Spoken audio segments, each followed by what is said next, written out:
Nabila di sini. Kalian pernah bertanya nggak, wanita bisa jadi pemimpin perang loh? Ya, saya akan menceritakan sinopsis tentang satu pahlawan Indonesia yang berada di Aceh, yaitu Cut Nyak Dien. Sebelum mulai, pastikan kalian sudah mengklik tombol subscribe yang ada di bawah sini. Kalau sudah, mari kita mulai. Cut Nyak Dien atau Cut Nyak Dien lahir di Lampadang, Kesultanan Aceh pada tahun 1848. Keluarganya merupakan keturunan darah biru Muslim. Ayahnya Tuku Nantastia dan ibunya Putri Ulebalang Lampagu.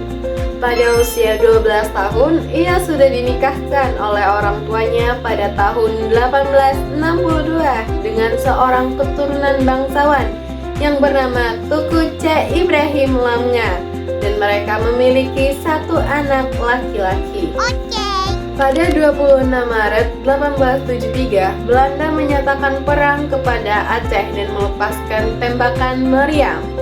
Pada saat itu, Aceh dipimpin oleh Panglima Polin dan Sultan Mahmud Syah. Singkat cerita, perang Aceh pertama dimenangkan oleh Kesultanan Aceh. Pada tahun 1874, perang kedua terjadi dan Keraton Sultan jatuh ke tangan Belanda.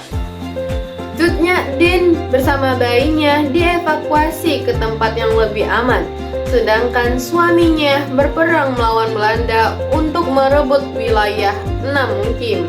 Pada tanggal 29 Juni 1878, suaminya yakni Tuku Ibrahim mati syahid di Gletarum, dan ia bersumpah untuk membalas dendam kepada Belanda.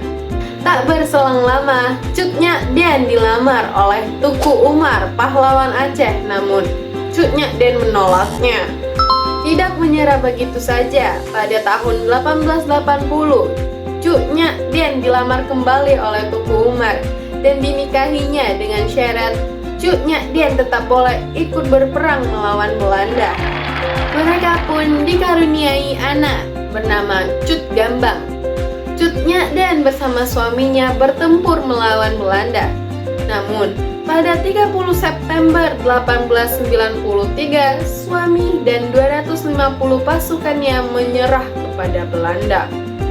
Suaminya diangkat menjadi komandan oleh Belanda dan diberi gelar Tuku Umar Johan Pahlawan. Ternyata pada tahun 1895, suaminya diam-diam berkhianat kepada Belanda dan melakukan penyerangan di Aceh. Namun, pada tanggal 11 Februari 1899, suaminya Tuku Umar gugur di tangan Belanda. Cut Nyak Dien yang mendengar hal itu langsung menampar dan memeluk anaknya, Cut Gambang, lalu mengatakan, sebagai perempuan Aceh tidak boleh menumpahkan air mata pada orang yang sudah mati syahid. Singkat cerita, Cut Nyak Dien di usia 50-an harus berjuang sendiri bersama pasukan kecilnya di pedalaman Mulaboh. Kondisi Cut Nyak Dien melemah ditambah encok dan rabun. Salah satu pasukannya, Pang Laut, melaporkan keberadaannya kepada Belanda karena iba dengan kondisinya. Karena kondisi Cut Nyak Dien harus ditangkap dan dibawa ke Banda Aceh, dirawat, dan penyakitnya mulai hilang dan sembuh. Sedangkan anaknya Cut Gambang berhasil melarikan diri dan meneruskan perlawanan. Cut Nyak Dien diasingkan ke Sumedang oleh Belanda karena dianggap masih berpengaruh pada perlawanan rakyat Aceh. Atas biografi hidupnya yang menginspirasi, ia dijuluki Ibu Perbu oleh tahanan lain karena ahli agama Islam. Hingga akhirnya, profil dan biodata pahlawan bangsa wanita Cut Nyak Dien wafat pada tanggal 6 November 1908 pada usia 60 tahun. Ia meninggal dan dimakamkan di Gunung Puyuh, Sumedang, Jawa Barat. Indonesia berhutang budi besar kepadanya sehingga Cut Nyak Dien pada tanggal 2 Mei 1964 secara anumerta ditetapkan sebagai pahlawan nasional Indonesia oleh Presiden Soekarno. Wah, menarik sekali ya kisah hidup perjuangan wanita kemerdekaan Indonesia ini. Namanya pun diabadikan menjadi nama bandara di Aceh, yaitu Bandara Cut Nyak Den Nagan Raya di Mulabon. Bagaimana menurutmu? Menarik?